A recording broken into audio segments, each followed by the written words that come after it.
Hi everyone, it's Kristen.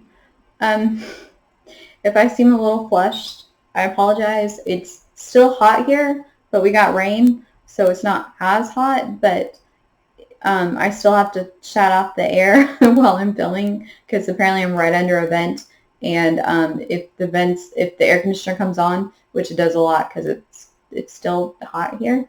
It's under 100 degrees though, so that's awesome. I will take it. But if the house doesn't get cool enough, and anyway, the air comes on and then I'm under a vent and you can't hear me. So I had to turn on, so I apologize if I'm look a little flushed because, well, that's Texas for you. So if you saw my last video, I talked about how I found I remember this Doctor Strange comic that directly relates to history, and I was excited about it because I love history. I've always loved history. I just find it fascinating. And so I was excited to talk about this comic. It's actually Doctor Strange 70, but it's in April of 1986. The other ones I talked about were in 1993. So comic book companies would renumber comics, like they would basically start over from number one a lot of times in order to gain new readership. Because if you see a comic book that says Doctor Strange 70, you're like, oh, well, I've missed a lot. I guess, I'll read something else. But if you see a Doctor Strange comic that says number one, then you're more likely to buy it and start reading it because you don't feel like you've missed a ton of stuff. So even though the comic books I just talked about with Doctor Strange were 51 and 54, they were in 93. And this one was in 1986, even though it's number 70. So just wanted to clear that up a little bit. So what I found interesting in the beginning is just all the graphics that they use to, show Doctor Strange using his powers. Because we open on him trying to gain entry to the dark dimension undetected to follow like a lead, a wizard. And you can see there's a knock at the door, so he gets distracted because he's concentrating because he doesn't want to be found. He doesn't want to be seen. So he's trying to cloak his aura, and he gets distracted and he's almost overcome by the darkness. And you can see like he's sweating. His face is contorted, and he pushed the dark dimension away and then gets out of there, as fast as he can. And his secretary, Sarah Wolf, says, I'm sorry, I apologize. I know I'm not supposed to disturb you, but these men are here on a matter of national security, they say. Okay, so brief little snippet about Sarah Wolf. She's the daughter of a Cheyenne. Her grandfather is a Cheyenne shaman, and he wanted to teach her, but she didn't want that life. So what she did instead is she moved to New York and met Doctor Strange, and they got along well. And so she's like, "Hey, can I work for you?" And so they started working together, and of course she developed into the love interest of Wong. And unfortunately, though, Wong said, we can never be because I'm engaged to someone else, betrothed to someone else. It was like an arranged marriage from when they were little, before he was even old enough to make any kind of decision. Her name is Ime Chang, and she actually ends up dying because she is killed by Sister Nil, a succubus who is the daughter of Lilith, one of the daughters. I mean, Lilith apparently has a lot of kids. She's like the wife of Lucifer, or the first wife of Adam, and then she leaves him and becomes the wife of Lucifer. Marvel has two different stories about her, and they never really clarified which one is true, so they could kind of both be true, I guess. But anyway, so she has she has a lot of kids, like demon kids. So anyway, yeah. So they never got married, and of course Wong's like, I can't be with Sarah because I feel too guilty about what happened to Ime. So they never got together either, really, which that happens, survivor's guilt, I guess. He feels just too guilty with what happened to his betrothed. So the General Emerson says, like, the Joint Chiefs of Staff sent me because I don't know what to do. They don't know what to do. I don't believe in all this mumbo jumbo because Doctor Strange is apparently the leader in mysticism. Just like Charles Xavier is the known person that you go to talk about mutants, even though they don't necessarily know he's a mutant himself. He's the expert. Doctor Strange is the expert on mysticism and the occult and all that stuff. So they come to him, and even though Emerson's like, I don't believe in all this mumbo jumbo, but they sent me here, so I don't have a choice.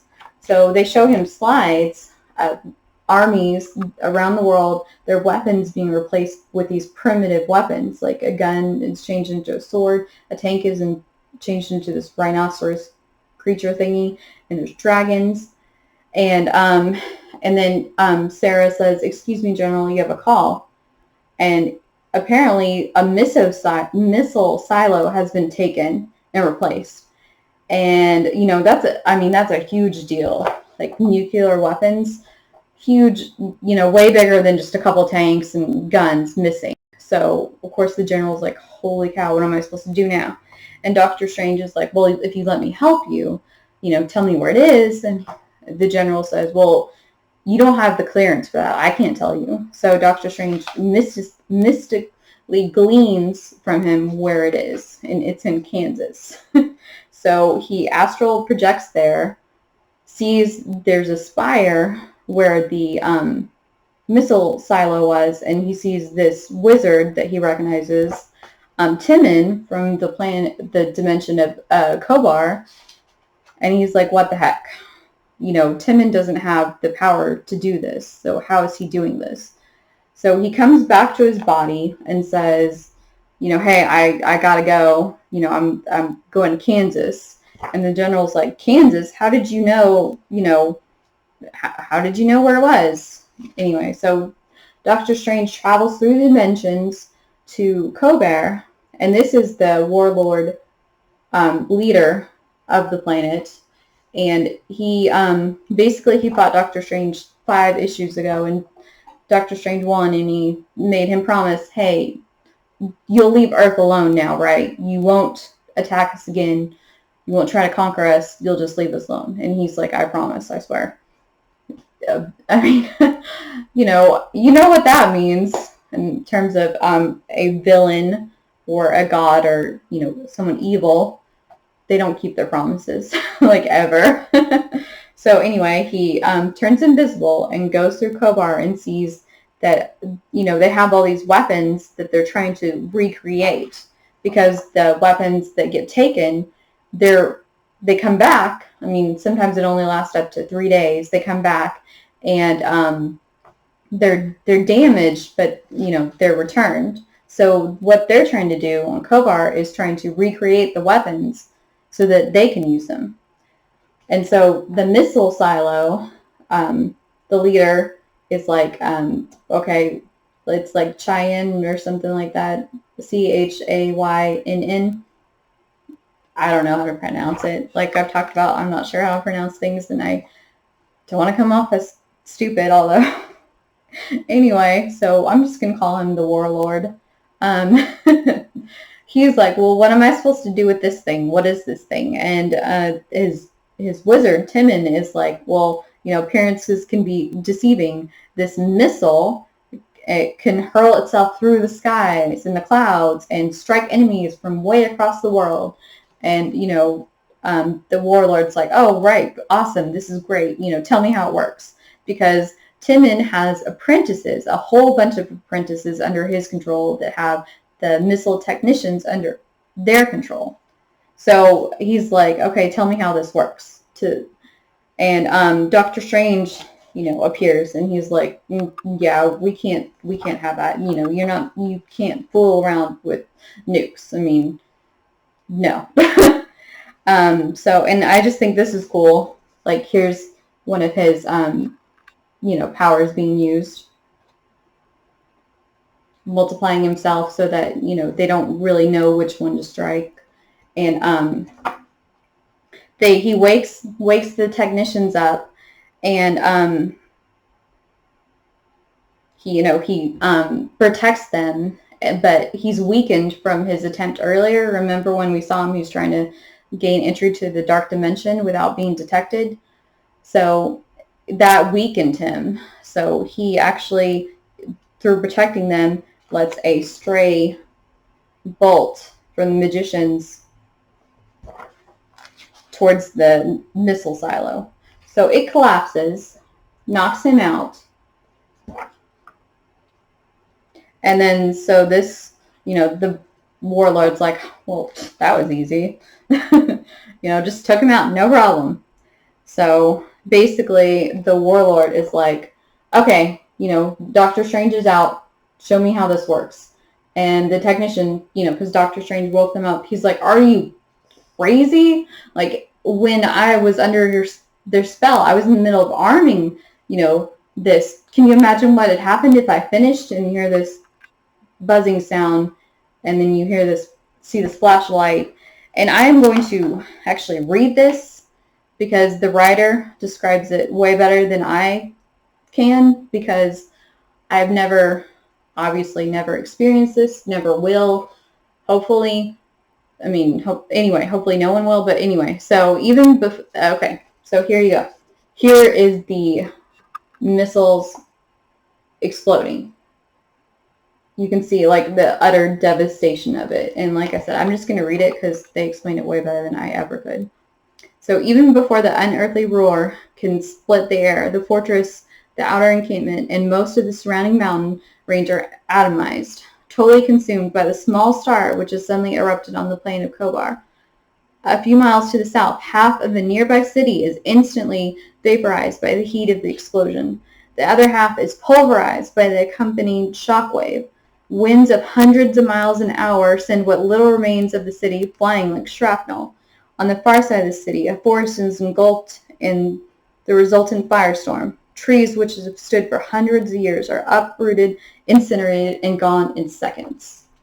Less than 2 seconds have passed, but already the heat of the fireballs is felt 5 miles to the north, where every combustible item in a small village spontaneously ignites. Some 20 miles to the east, a caravan has the misfortune of facing west towards the blast. Both men and beasts are blinded, many permanently. Back at what had once been the warlord's fortress and encampment, a huge, majestic mushroom cloud rises above a crater 1,000 feet across and hundreds of feet deep. So just, image like of nuclear explosions. And then the aftermath, so to speak. And it says, in the dark days that followed, dust and debris rained down on those who would have been half a dozen or more miles from the missile's exploding warhead and had somehow managed to survive. Horribly burnt and broken, they find themselves in a world without food, without shelter, without hope. Some die quickly. Perhaps they are the luckier ones. Others linger on for weeks before their irradiated bodies finally cease to function. Eventually, all that is left of the heart of this once thriving realm is a scorched and lifeless earth. So, like I said, I wanted to read that because I could not put it into words any better. Like, the writer of this put into words really well the horrificness of nuclear weapons. And so the warlord's like, he's horrified. He says, no, oh my gosh. So apparently what had happened is, before Doctor Strange fell and was knocked out, his astral form separated, and he basically connected the warlord's mind with the minds of the technicians in order to show the warlord what would happen if he used these weapons. You know, and the warlord's like, was this, like, did I actually experience that? Was that a lie? Could this weapon actually do that? And Doctor Strange is like, yeah, it could. And the warlord says, well, but, and your world actually, like, has all these weapons and they keep them? And Doctor Strange is like, thousands of them. And the warlord's like, madness. And so basically he goes back to the general, and Doctor Strange is like, you know, it's been taken care of. And he's like, what do you mean? You know, you have some explaining to do. And he says bub, which the only other character I think of that says bub is Wolverine. So anyway, I just thought that was funny that they threw that in there. But you know, he's like, what happened? You need to tell me. And Doctor Strange just said, it doesn't, you know, you wouldn't believe me if I told you. Let's just say the man that caused this is no longer interested. He no longer wants anything to do with them. And the general, of course, is upset. He's like, what? One man did this? What do you mean? Like, what? Where? Why? What? I don't understand. And Doctor Strange says something very poignant. You know, his name would mean nothing to you. Like, it doesn't matter. He wants nothing to do with our world. And he says, you see, he thinks us all to be quite mad. And I am very much afraid that he might be right. Okay, so the thing about this and how it relates to history is, like, on these pages, I read the description because the writer just did, you know, better job than I could do of explaining what was going on in terms of a nuclear blast. So what is interesting about this issue is that it was April of 1986, and we were still in the middle of the Cold War. Not in the middle of it, but the Cold War was still very much real at this point. For those of you who don't know, the Cold War started like way back after World War II, when basically the threat of nuclear weapons hung in the air between the U.S. and the Soviet Union. Basically, even though we were allies in World War II, the Soviets resented the fact that we waited so long to enter the war, because, millions at that point of Russians died before we even entered the war, which, you know, we were still trying to figure it out. And then, of course, December 7th, 1941, Pearl Harbor happened, and then we joined the war. But, Russia, of course, the Soviet Union, because they weren't Russia then, was in the fight way longer, way before we even thought about joining. And they lost millions of soldiers, millions of people. So they kind of resented us for that, and the fact that we didn't view them as part of the countries of the world. Like, we didn't give them their due, so to speak, as a country. So basically, and also the U.S. was scared of communism, and they were afraid it would spread. Like, that was the main thing, is stopping the spread of communism. And so they thought the answer to that was military, to use the military to stop the spread of communism. And so they built up weapons, nuclear weapons specifically. And then, of course, whatever we did, the Soviets did, because they didn't want to lose out on this war either. And that also prompted the space race, because the Soviets, put up their satellite first, and we were concerned what they were doing, and we wanted to make sure we knew what they were doing and we were on top of things. And also a part of it was to show which country was superior. And then there was, Korea and Vietnam, wars to stop the spread of communism, which a lot of people would argue that we had no business being there in the first place, which that's a topic for debate, which I'm not going to get into because, I mean, that's the thing about history is there's so much to engage with. There's so much to engage in. There's, depending on your point of view, you could see things a different way. Depending on how you were raised, what you believe in, you could see things in a different way. Anyway, so, and then there was the Bay of Pigs, which, many said was a disaster. Kennedy, we tried to stop the Fidel Castro him coming to power. And then the Cuban Missile Crisis, I mean, people like held their breaths for 13 days because we were afraid that, Russia, I keep saying Russia, Soviet Union had nukes in Cuba, and we were afraid that they would launch those at us because, of course, Cuba is only like 90 miles from Florida, so it's really close. And, nuclear weapons can make a huge, huge impact, as, as we've heard, as we've seen. So, and then it finally ended in, like kind of a stalemate, like, hey, we'll get rid of our nuclear weapons if you get rid of your nuclear weapons here. And then, of course, there was all kinds of other things that were impacted by the Cold War. The whole, people were concerned that everyone was a communist or a communist sympathizer. And so if there was even a hint, you were fired, you were blacklisted, you were even prosecuted sometimes.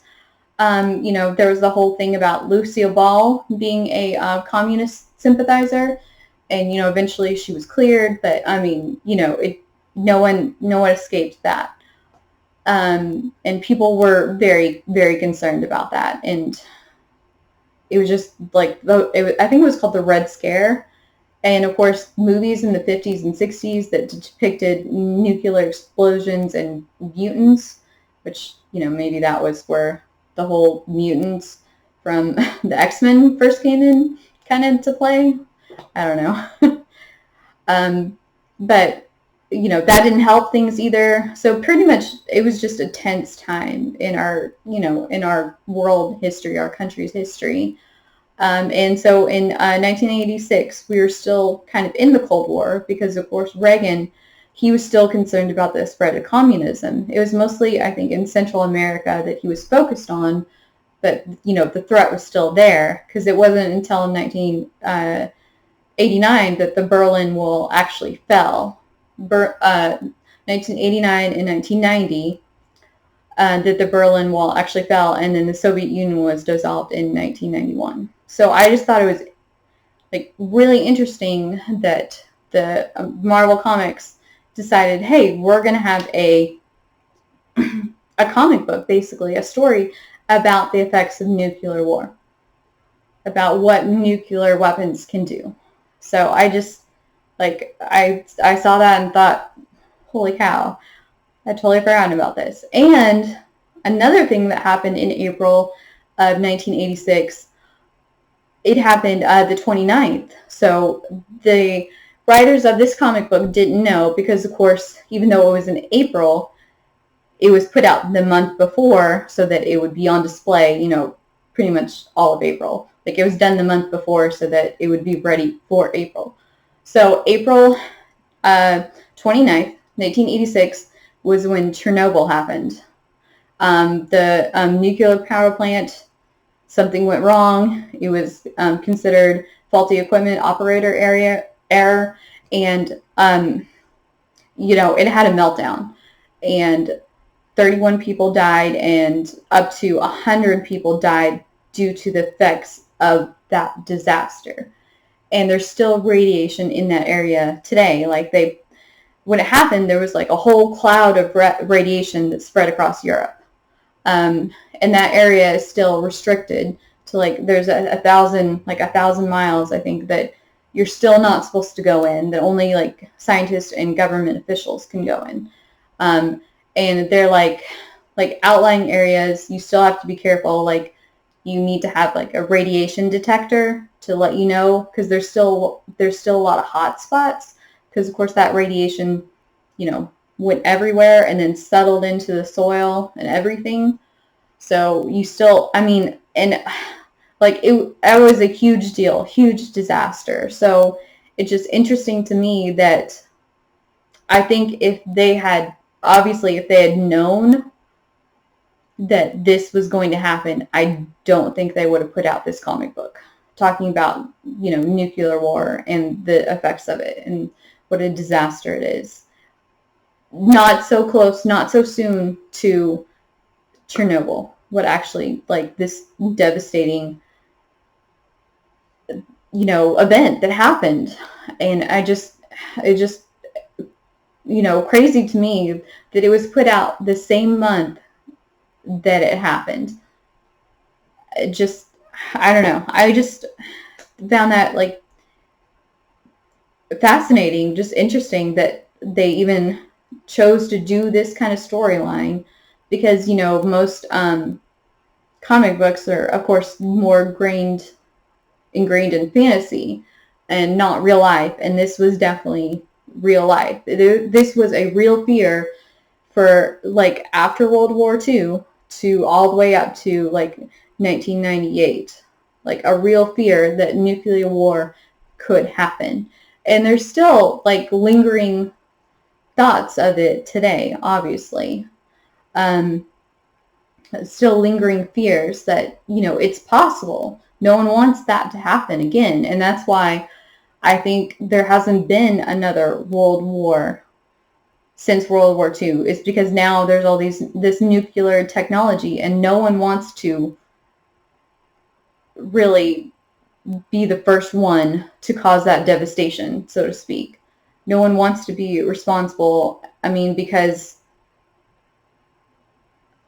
I can't even imagine. I mean, I've seen, you know, the films of it, and it just, you know, it's crazy. But yeah, no one wants to be the one to start that. Which is good. But I just found it really interesting that this comic book was actually about real life, so to speak, and just the timing of it was not great. I think if they had made it out to be, you know, because of course it was April, so they would have come up with a story, finished it in March. I think if it had been in April that they came up with this storyline and finished it, I think they would have pulled it so it didn't come out in May, not after the Chernobyl disaster happened. So I just found that really interesting, really fascinating that, you know, this comic actually like shows a bit of our history, like our real history. And so I don't know. I love comic books. I love history. So I just wanted to share that for you. And I hope you enjoyed this video, and I hope you maybe even learned something. So I hope you'll join me for future videos. If you liked any of these videos, I hope you subscribe to my channel so that you know when the next video is happening. So until then, I'll see you later. Bye.